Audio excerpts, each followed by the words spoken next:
never made it, but I know what it takes. I'm motivated by a mix of emotion. Got my statement, and I'm reading it slow so I can understand it fully. Appreciate my standing, go out of this world and right on time.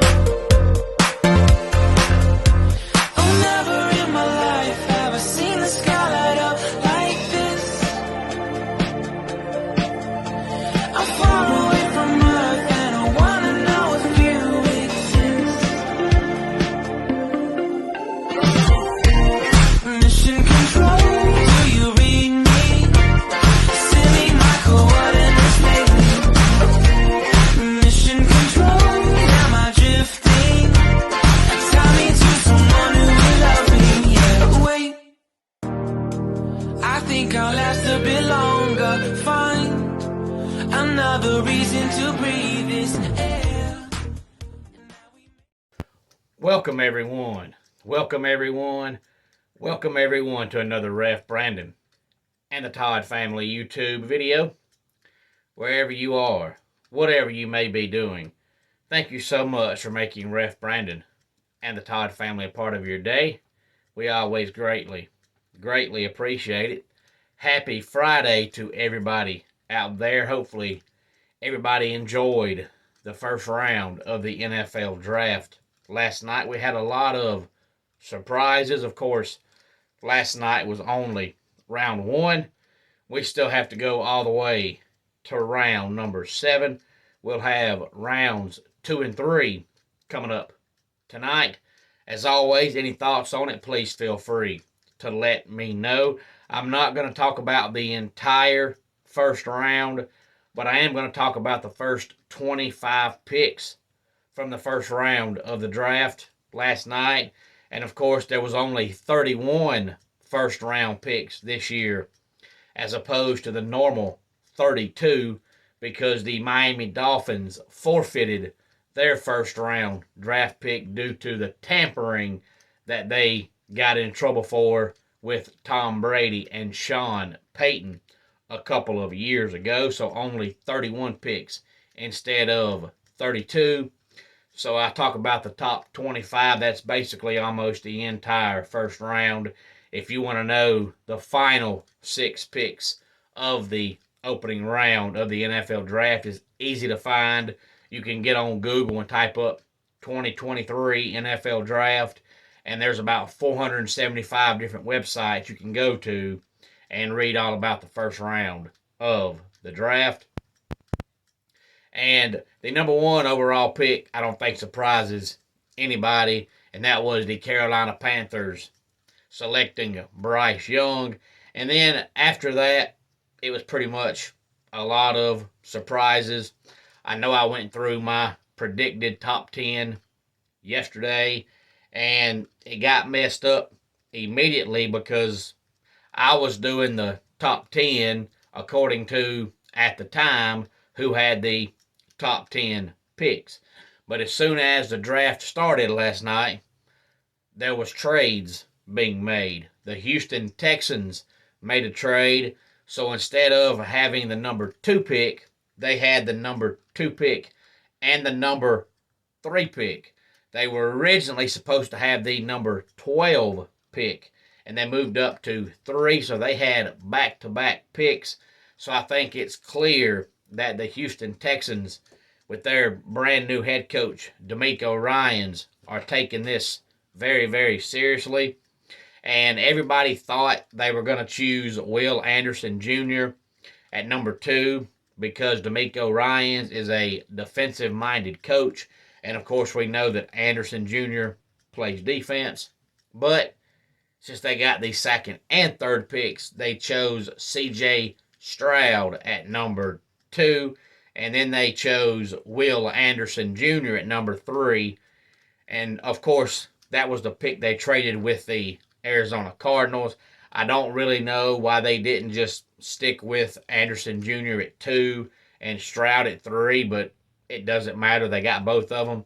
The number 4 overall pick is another one that surprised everybody because it was the Indianapolis Colts, and everybody thought they were going to draft Mayonnaise, and I said in yesterday's video that I wouldn't draft Mayonnaise, but I also wouldn't have drafted the guy they drafted, and that was Anthony Richardson.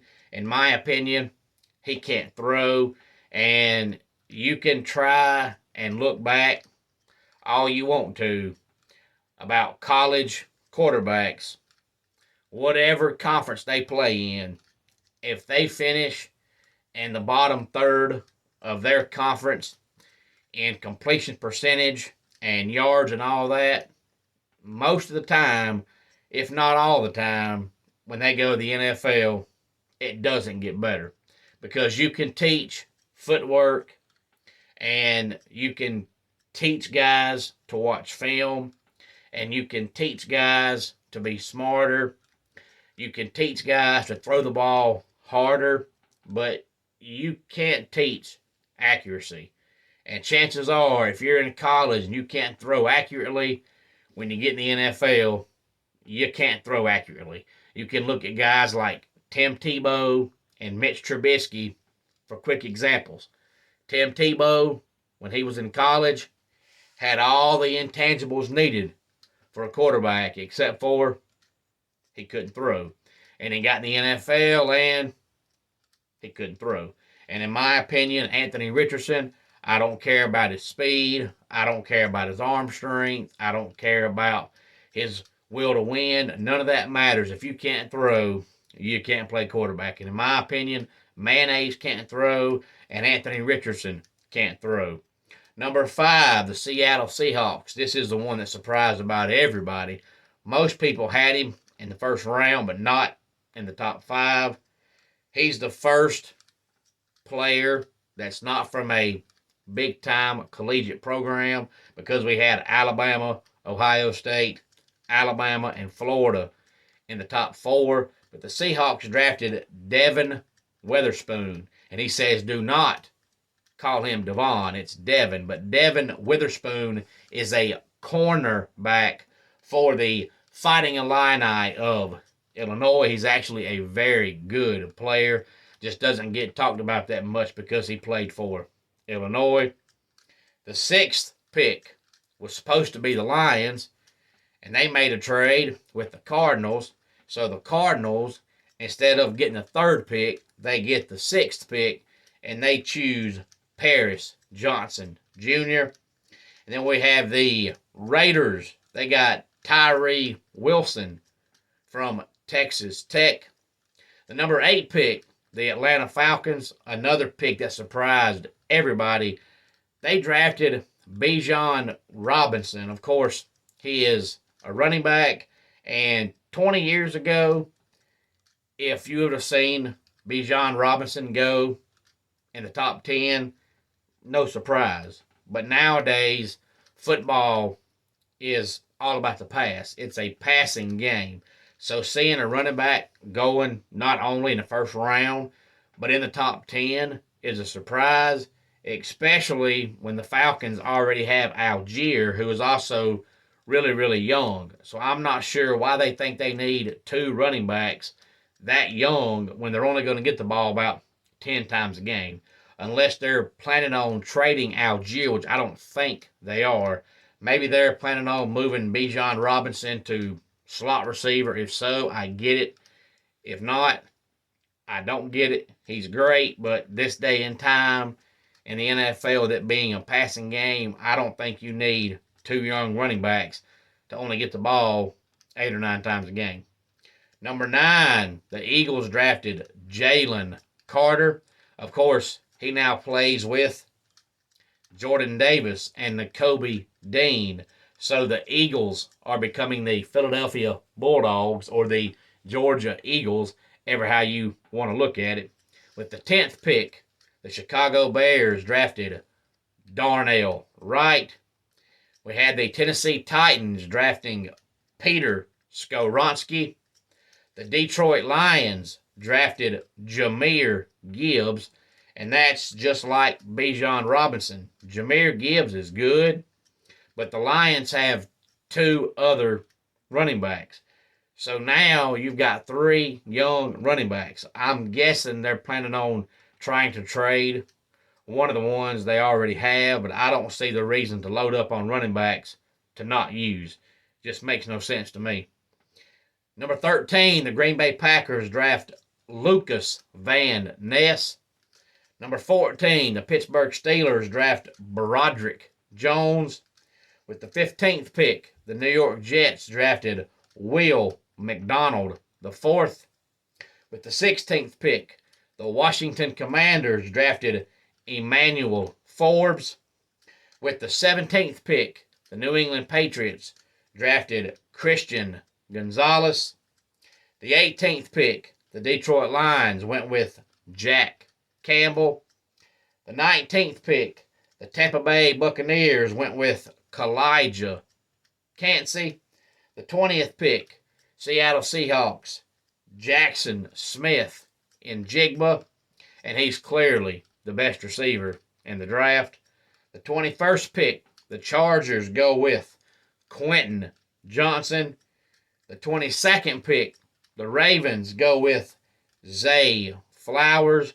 And of course, after all that time of not seeing receivers get drafted, we get Jackson Smith and Jigba, Quentin Johnson, Zay Flowers, all back to back. Going to talk about another receiver here in just a second. But first, let me say that the Ravens, in case you have not heard, signed Lamar Jackson to a 5-year deal for $260 million, which is $52 million a year. And then they made him feel better by going out and drafting Zay Flowers. Phenomenal wide receiver. Doesn't get talked about that much, for one, because of his size. I think he's listed at 5'9", but he might be 5'7.5". And the other reason why is because he plays for Boston College, but phenomenal wide receiver. So that should make Lamar Jackson feel better. And a lot of people got mad about Lamar Jackson not hiring an agent. He made $52 million without an agent. If he would have hired an agent, he might have made $60 million, but then the agent would have got about $10 million a year, so it really would have been about the same amount of money. 23rd pick, Minnesota Vikings draft Jordan Addison, also a wide receiver. The 24th pick, the New York Giants, Deonte Banks. And the 25th pick, the Buffalo Bills drafted Dalton Kincaid. And that is the first 25 picks from the 31 from last night in the first round of the NFL draft. Rounds 2 and 3 are coming up tonight. If you have any early thoughts on what you think might happen tonight as far as who goes where, please feel free to let me know. I'm not going to break down rounds 2 through 7 anytime this weekend, but I might come on here sometime next week and talk about some notable players that got drafted and where they got drafted and where they're going, especially some of the guys that people thought might go in the first round last night that didn't. Again, any thoughts on it, please feel free to let me know. Homes for Our Troops is a publicly funded 501c nonprofit organization that builds and donates specially adapted custom homes nationwide for severely injured post 9/11 veterans. Since the 2004 inception, nearly 90 cents of every dollar spent has gone directly to our program services for veterans. Visit at hfotusa.org. Today's dad joke of the day is more like a brain buster or a brain twister or an impossible question. Ever how you want to word it, I want you to think about it and tell me what you think. And all the married men out there know all about this. If the woman is always right and a man is always wrong, if the man tells the woman she's right, is the man right or wrong? And that does it for today's Ref Brandon. and the Todd Family YouTube video. Until next time, it's Ref Brandon saying, just like in pro wrestling, life can be over by the count of 3. Tell your friends and family.